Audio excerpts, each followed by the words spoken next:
Yeah, so what we're going to do is screen share this and get going. So we're in Cold War territory now, folks. Um, and what that means is I'm going to do a quick flyby of the Cold War because it's mostly focused in Europe just because that's the site of the most amount of destruction from World War II. But it's we are talking a lot about America now because America is awesome. I want to be on the record on that so I don't get hauled off to the gulag for saying critical things about the West in the past. I'm on the record for saying America is awesome, and the Cold War is a very instructive element in sort of different ideologies dividing the world, and I don't know. Yeah, we'll get into it. So, okay, post-war Europe. This is basically where we need to visit what happened after World War II, simply because, as we talked about last week, World War II is the most destructive conflict in human history, unless you're including like the Mongolian invasions of different parts of the world or something. But that was a long time ago. And after World War II, Europe in particular struggles to rebuild. Lots of other parts of the world as well. Japan has it pretty bad. China actually has it pretty bad after World War II. Korea, Southeast Asia, parts of Africa. But in this is Western history, right? This is Western civilization. So there's just destruction everywhere, as we looked at in the book documents. Whole cities were flattened by incendiary bombs and nuclear bombs and all kinds of things. So the infrastructure and industry of formerly wealthy parts of the West are completely bombed out. And so are the rural areas as well. A lot of battles take place in rural areas of France, Germany, the Balkans, all throughout the West. So agricultural lands are burned. We see crops gone for the first couple of years of the post-war era because there's just a huge amount of destruction in fertile farmland. There's landmines that need to be picked up. There's all kinds of crazy things. So America ends up kind of being the breadbasket of the world for a time. After World War II, places like the Midwest are super important for producing food and shipping it out to countries in Europe that are on the brink of starvation. There's also a crazy amount of national debt taken on by all combatants, but even by the victors. So like Britain and France, America's allies. In World War II, their national economies are garbage after the war because they have to just spend so much on weapons and war material just to survive for 4 or 5 years. So, or in the case of France, be occupied and have really basically no economy for 4 or so years of Nazi occupation. So by the time the Cold War is over, or not the Cold War, World War II is over, we're looking at a massive humanitarian disaster. And no one has the money to clean this up. No one really can help aside from the United States. 7 million refugees are displaced from their homes. We're seeing the rise of starvation along with that. So things are really bad. And that's where the Marshall Plan comes in. So this is a big thing. This is one of the things that you're quizzed on this week. This is one of the kind of the big kind of legacy elements of the Cold War that completely changes American foreign policy. It changes the way that we interact with the world.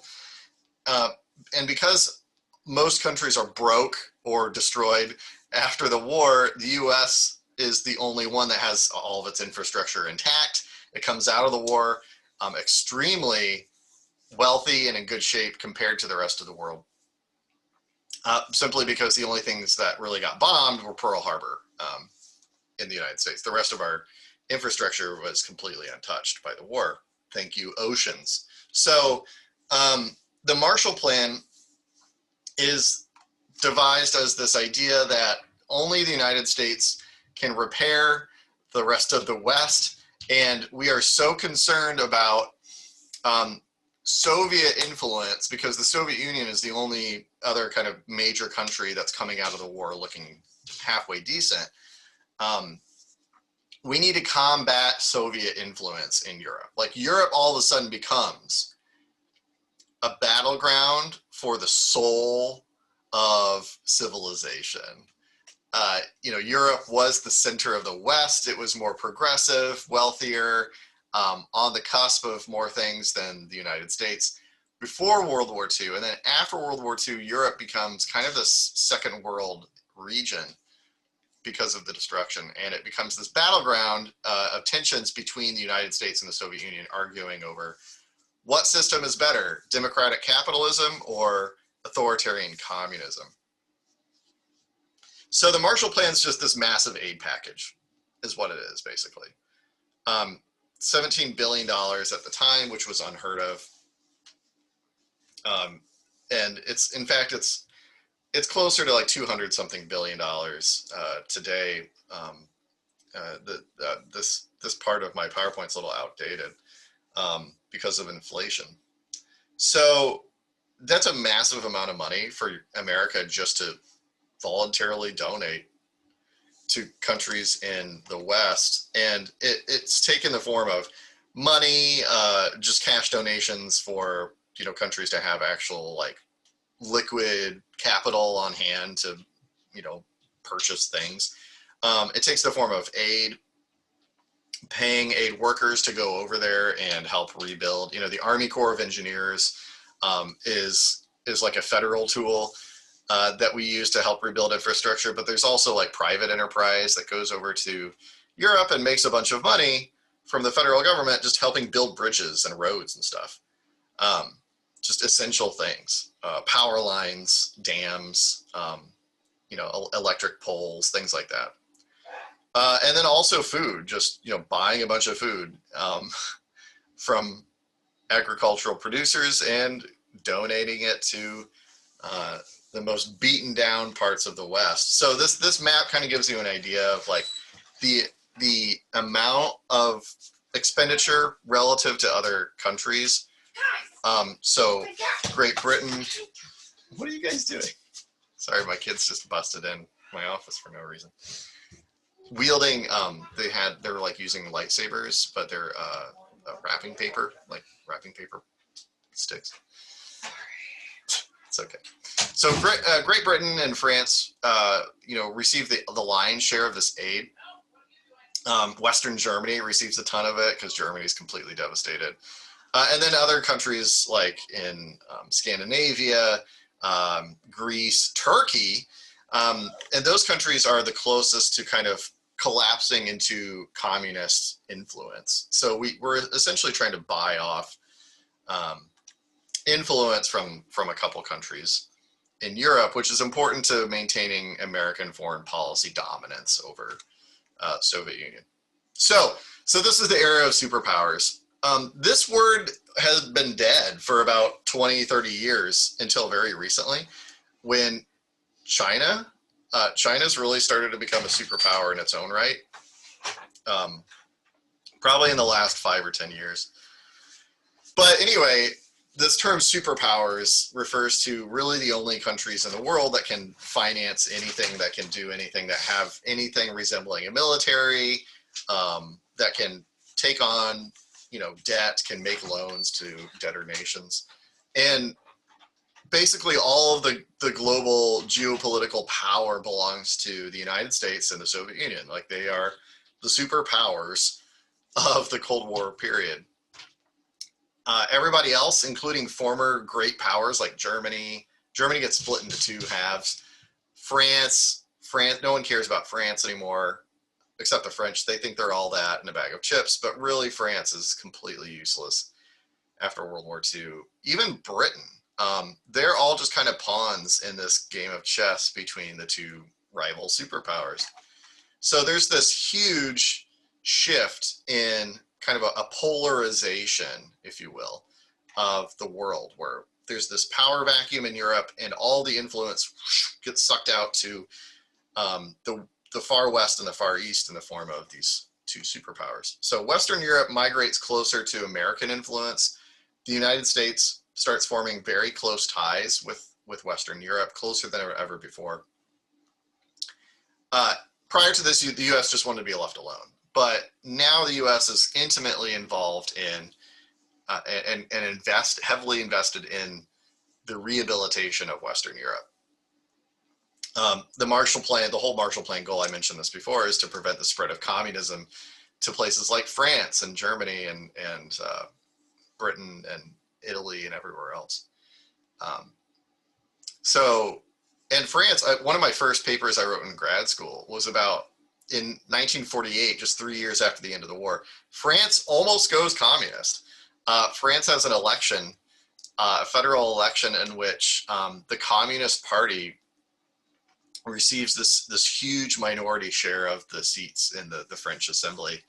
And France is looking like it could very well possibly go communist a few years after World War II ends, and the CIA, well, such as it was at the time, the federal apparatus of the United States heavily pushes back and kind of delegitimizes the Communist Party in France to try and get things back into more democratic, I shouldn't say democratic, more capitalistic friendly politics. Eastern Europe falls under Soviet influence, and you don't have to know all these countries, but the Soviet Union very quickly expands its sphere of influence in Eastern Europe during the Cold War. There's Poland entirely falls under the sway of Russia once more, like it has many times in the past. Countries like this is Central Europe now, like closer to the democratic West, Hungary, Czechoslovakia, Eastern Germany, they all become communist. Romania has this dictator that's communist. And so, you see the split in Europe between a communist party dominated East and an American capitalistic democratic dominated West. And this is basically, so when we talk about the Cold War, when we talk about the superpowers, it sounds like ancient history now in 2020, but it really wasn't that long ago. Like I was born during the Cold War, and it is a very recent thing where the world was on a knife's edge for a little while there about who would prevail, authoritarianism or democracy. So in the meantime, what's interesting, and sometimes this is kind of glossed over in conversations about the Cold War, Britain and France still own vast chunks of the world outside of Europe, right? They still have these global empires, mostly in Africa, but also in Asia. And they're not ready to let go of their great power status. One of the things that helps reorient imperial countries like France and Britain towards the realities of the Cold War, where they're just kind of pawns on the chessboard, is an event called the Suez Crisis. As you may know, the Suez Canal is located in Egypt, and it was built by French and British engineers. The British owned the Suez Canal. But in the years after World War II, Egypt transitions from being kind of a pawn of Britain and a colony of Britain to being independent. And the new Egyptian, is it Nasser? The new Egyptian leader tries to nationalize the Suez Canal, meaning take power away from Britain and place the Suez Canal under Egyptian control, because he thinks that land in Egypt should belong to Egypt. Crazy thought, huh? So this results in a crisis by imperial powers of the West, where they go, oh my gosh, a colony's trying to break away and gain independence. So there's this joint British, French, and Israeli invasion of Egypt, where they try and seize control of the Suez Canal and eventually try to kick out the leader of of Egypt. And what ends up happening, this is really interesting. There's this long geopolitical story. This is just a nutshell version of it. The U.S. says, "Hey guys, get the heck out of Egypt, please. You're going to start another war. Like, you're going to start a global conflict because the U.S. and Russia had been in very, very tight sort of negotiations about the Suez Canal and where Egypt lay in the whole like scheme of things. And the British and the French and the Israelis going off and doing their own adventure was not given permission. They were not given permission by the superpowers to go and do this. And the U.S. threatens to withhold Marshall Plan aid. Like, they threaten to withdraw monetary support to France and Britain. And this causes them to freak out. And they do, in fact, pull out of Egypt and say, sorry, never mind, you can have the Suez Canal. Because the U.S. was worried about starting a new world war. And basically this signaled to the British and the French that when the U.S. tells you to do something, you don't just say, no, sorry, Yankees, we're not going to listen. You ask how high, if you tell me how to jump, I say how high. Like, this is this subordinate relationship now that the former awesome, powerful countries of Britain and France for the last, several hundred years, they are now subservient to a new master, and that's the United States.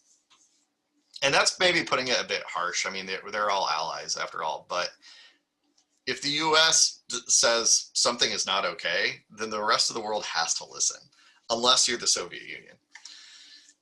So the Suez Crisis kind of ushers in this period where the British and French simply see their empires start to disintegrate because they can't even control their own colonies anymore. We also see the rise of the United Nations. We didn't talk about the League of Nations a whole lot in this class, mostly because it's complete. It was the League of Nations was the UN 1.0 version. The actual UN was formed after World War II, and it is much stronger. It's much more coordinated, and it completely replaces the old international community. So the headquarters of the UN is actually in New York City. There's this fancy big building that takes place there that you see in Marvel movies and stuff like that. And the same goals are still there of like trying to maintain world peace, ensuring human rights around the world. And then there's other secondary goals like environmental protection that honestly doesn't have a whole lot of teeth to it. There's a stronger constitution that replaces the old international body.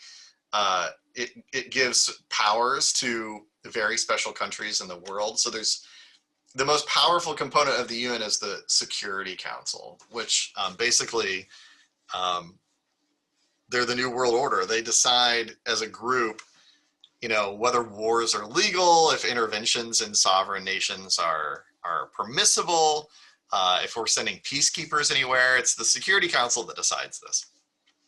And it's got 5 permanent members and then I think 10 rotating members that kind of share power. But the 5 permanent Security Council members of the UN reflects the most powerful nations after the end of World War II. And that's the US, the Soviet Union, obviously, and then Britain, France, and China.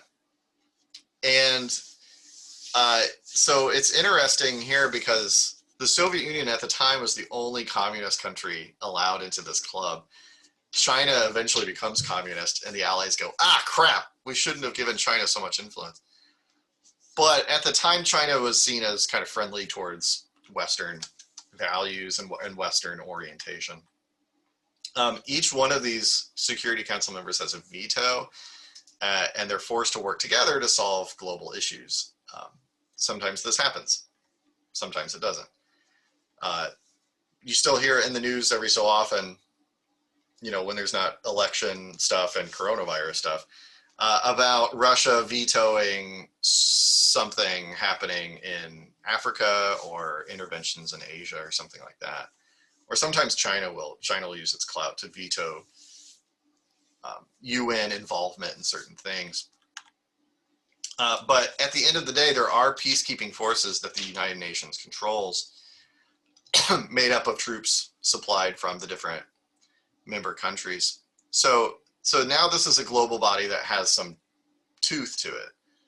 Whereas the League of Nations before this had absolutely no power to do anything pertaining to human rights or keeping the peace around the world or anything like that. The UN has much less of a role now than it did perhaps 30, 40 years ago and more.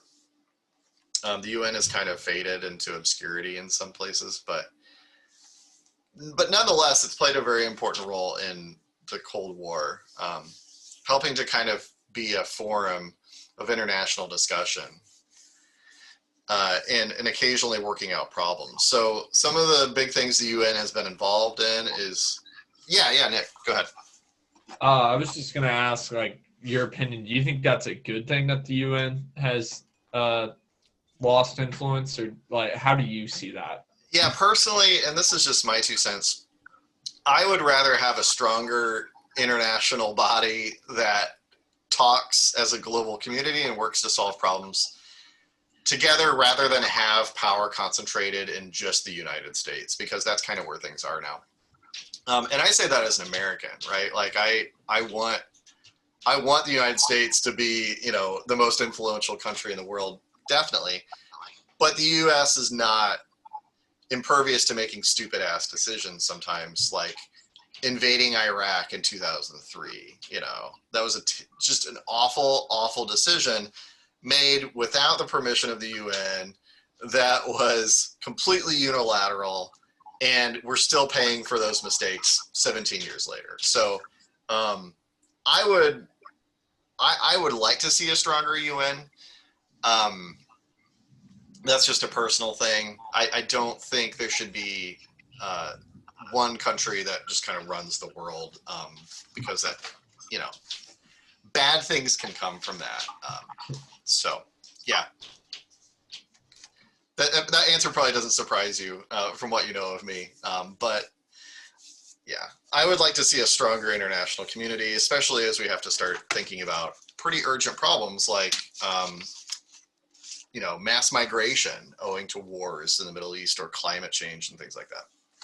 So, but a few different UN things that were successful right out the gate were the creation of Israel, where, people looked at the Holocaust and meant, my God, like, how could this have happened? The Jewish people need a homeland. And this is a really controversial thing, because some of the initial reports on the area of Palestine was that, there's not very many people living there. There's a lot of empty land. The Jewish people can come in, create a new country, and it won't be a big deal because there's just not that many people living there. That was underplayed a lot. They underplayed a lot of the conflict that would ensue by just straight up taking land that belonged to one people group and giving it to another. And so that's partly why we have lingering issues in Israel and Palestine today. But, regardless how you look at that and what side you fall on, or if any, the creation of Israel was an international decision, countenanced by the United Nations. So it's an example of international cooperation, ignoring the Palestinians, but everybody else was involved. The creation of a genocide convention, which spells out legally in international law what genocide constitutes. And if any country breaks this convention, if any country is found guilty of committing genocide, the United Nations is allowed to get involved and keep innocent people safe. The Korean War was very much a United Nations war, where UN peacekeepers, including the United States Army and Marines, went into South Korea and invaded North Korea. When North Korea became communist, a communist regime, and there was a war created there. And the show MASH was all about that. It's an old show. It's awesome. Yeah, yeah. Oh, okay, so China and the Soviet Union during this time were like involved on the other side of that conflict. So how did that work with the Yes. Security Council? Were they like booted or did they like leave? This was a huge mistake on their part. They left temporarily. They they were like protesting the UN, and so they voluntarily, like for a short time, left the clubhouse, which then allowed France, Britain, and the United States to use their Security Council powers to form a United Nations army and go in and fight communism. So yeah, it was like they made a huge blunder because they voluntarily gave up their veto power. If they had just stuck around, they could have just nixed the whole thing. But the Soviets in China were at the time like protesting the UN as being a tool of the imperialists and gave up their veto power by leaving the club. And then they came back, but they screwed up big time. I never knew that. Yeah. And I'm oversimplifying it, but yeah, there's a whole story behind it. That's basically it. So yeah, there's, I don't know why there's a huge gap there, but the UN is also, for all the things that I've been saying about it, the United Nations has screwed up big time in the past by allowing certain things to happen where they said they were not going to allow this to happen. There have been genocides that have happened under the watch of the UN. In Bangladesh in the 70s, which is crazy because Bangladesh has seen more genocidal action happen just in the last 3 years. It's barely made it into the news, which is really sad. Rwanda in the mid-90s was a huge deal. There have been, other instances of genocide that have occurred against people living in different parts of the world, and the United Nations has simply kind of sat to the side or write a very strongly worded letter against the governments of Rwanda and Bangladesh, but not really doing anything concrete to prevent innocent people from getting slaughtered. So that is a major failure of the UN. There's other parts of the Cold War we're going to talk about, after we get back from Thanksgiving. But there's a really cool video. I don't know if you guys are familiar with Crash Course history videos. Logan is. John Green, who's written all kinds of young adult novels like The Fault in Our Stars and other things, he has this video series, a few different video series, where he partners with a graphic design team and his old history teacher from high school, and they do really cool history videos that are entertaining and fun and informative. So anyway, I'm posting this on Blackboard in case you want to check it out. But the Cold War one is really good. He's got a really good video on the Cold War and history of that. All right, well, that's pretty much it. Oh, no, stop. Yeah, that's essentially what I've got for you guys today. Thank you for being here. Are there any questions about anything? This makes me want to go home and play Call of Duty Cold War. Is it good? I haven't played that one. I like it, but I mean they're all the same game basically. But true. That's pretty much. I'm playing it for evil Ronald Reagan.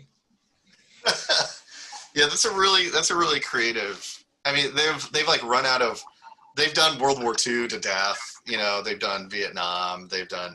So it's like you might as well just start inventing new conflicts, alternate timelines. They're video games. I mean, come on. Yeah. I'm still playing Battlefield 1, which is a World War I game that came out.